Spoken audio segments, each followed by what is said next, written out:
3 साल की उम्र में जब बच्चे खिलौनों से खेलते हैं, वो अकेली थी 100 दिनों से एक कमरे में, बिना किसी के। पापा न जाने कब से घर नहीं आए थे।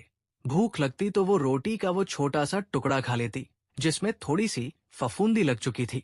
थकान होती तो माँ की उस पुरानी फोटो को सीने से लगाकर सो जाती।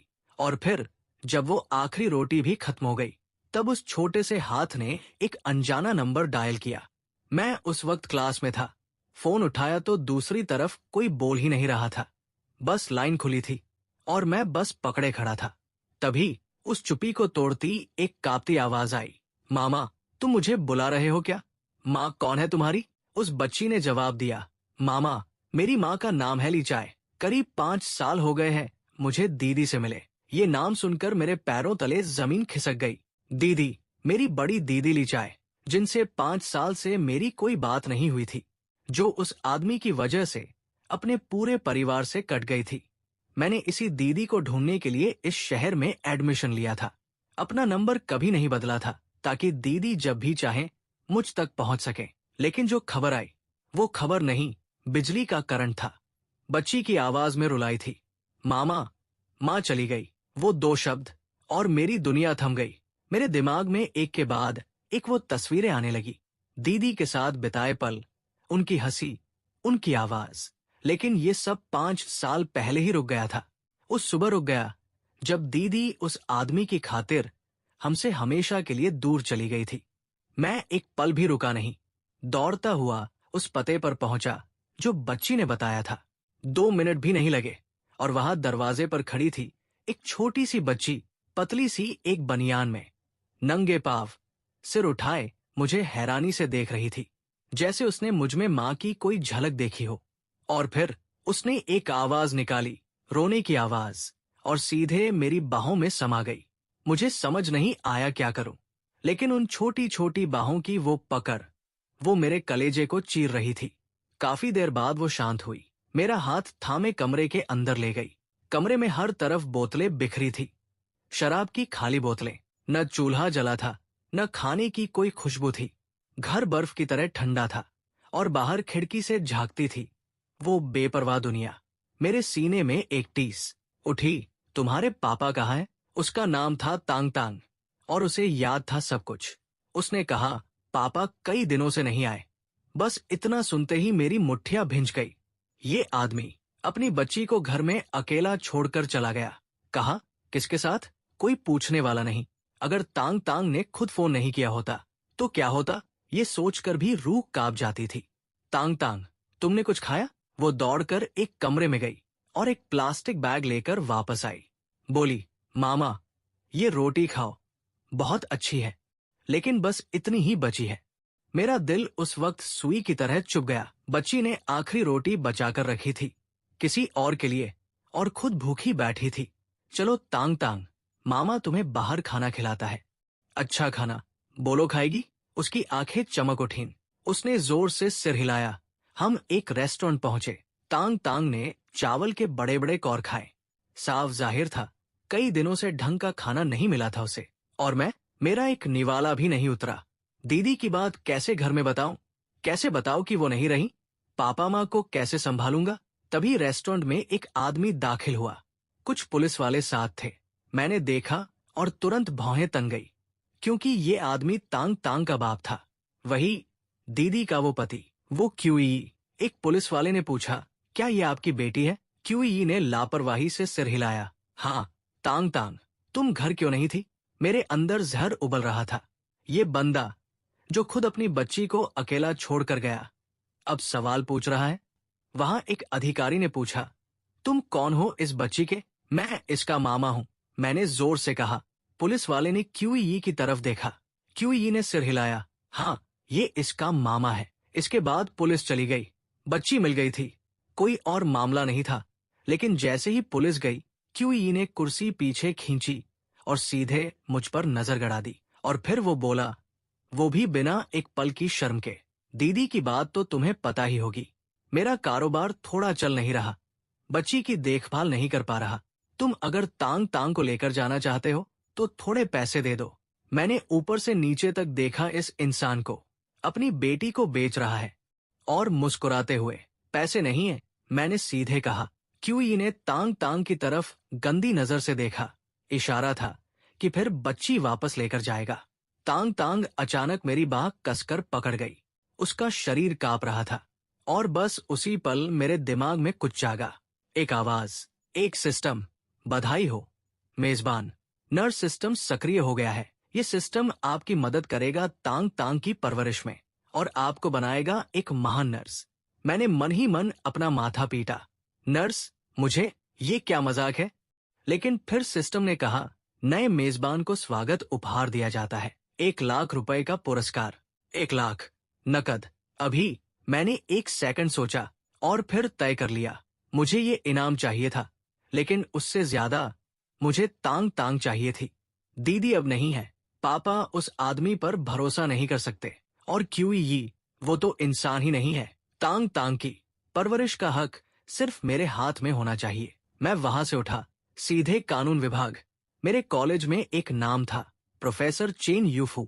बड़े नामी वकील रह चुके थे, छात्रों के अधिकारों के लिए लड़ते थे। मैं उनके दफ्तर पहुंचा, पूरा किस्सा सुनाया। रास्ता है, उन्होंने कहा, लेकिन बताओ, क्या तुमने सच में मुझसे कोई झूठ नहीं बोला? सब सच है, मैं इसकी जिम्मेदारी लेता हूँ। प्रोफेसर ने एक पल रुककर कहा, ठीक है, सुनो ध्यान से, तुम बच्ची के सगे मामा हो। खून का रिश्ता है, सीधे अभिभावकता नहीं मिलती।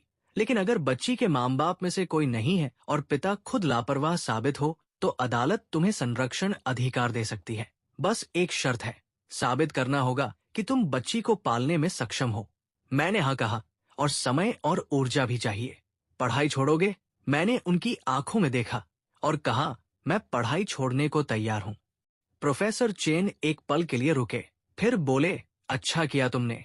और फिर उन्होंने एक एक कागज समझाया, क्या क्या लगेगा, कैसे जाना है। इसके बाद मैं निकला। पहले अपना सामान लाने गया हॉस्टल। मेरे दोस्त थे झाओ लेई, वांग मिंग और शू जोंगई। तीनों उतरे नीचे। तांग तांग को देखकर उनकी आंखें फटी की फटी रह गई। मामा, तांग तांग ने दौड़कर मेरे पीछे से कपड़ा पकड़ा। अरे, ये किसकी बच्ची है? झाओ ले ने पूछा। मैंने बताया, ये मेरी भांजी है। तीनों एक साथ आए। तांग तांग को देखकर उन पर प्यार आ गया। बच्ची की आंखें इतनी बड़ी, इतनी मासूम, बस देखते ही दिल पिघल जाए। झाओ ले तो बिल्कुल दीवाना हो गया, लेकिन अचानक उसका चेहरा बदल गया। अरे, इसके पेट पर ये क्या है? मैंने तांग तांग की बाह खींची। नीले पीले निशान, पेट पर, पीठ पर, टांगों पर। कुछ नए थे, कुछ पुराने जो धीरे धीरे फीके पड़ चुके थे। मेरा दिल बैठ गया। इतनी छोटी बच्ची और इतने निशान। किसी ने मारा था, बार बार। ये साक्ष्य है। झाओ लेई ने तुरंत कहा, जल्दी से कानूनी प्रक्रिया पूरी करो। मैं एक पल भी नहीं रुका। तांग तांग का हाथ थामा और सीधे पुलिस स्टेशन। पुलिस की नजरों के सामने मैंने तांग तांग के शरीर पर वो सारे निशान दिखाए, बड़े छोटे, पुराने नए, पूरे शरीर पर। सबका सब देखकर पूरे थाने का माहौल भारी हो गया। कुछ ही देर में कई पुलिस वाले मेरे और तांग तांग के साथ निकले। घर पहुंचे तो अंदर और भी लोग मिले, जुआ खेल रहे थे। इस बार सब पकड़े गए। अब कानूनी प्रक्रिया शुरू हुई। सारे कागजात जमा हुए। तांग तांग की स्थिति देखते हुए मां नहीं रही, पिता ने कभी जिम्मेदारी नहीं निभाई। अदालत ने फैसला जल्दी सुनाया और जब मैं अदालत से बाहर निकला, तांग तांग का संरक्षण अधिकार मेरे हाथ में था। मैंने कागज देखा और एक लंबी सांस ली। मेरे मन में एक ही बात थी, बच्ची को ठीक से खाना नहीं मिला था कभी, आज से बदलेगा। तांग तांग, चलो आज लाल मांस बनाते हैं। बच्ची ने एक पल में जोर से ताली बजाई। घर पहुंचकर मैंने तांग तांग को टीवी चला दिया, खुद रसोई में घुस गया।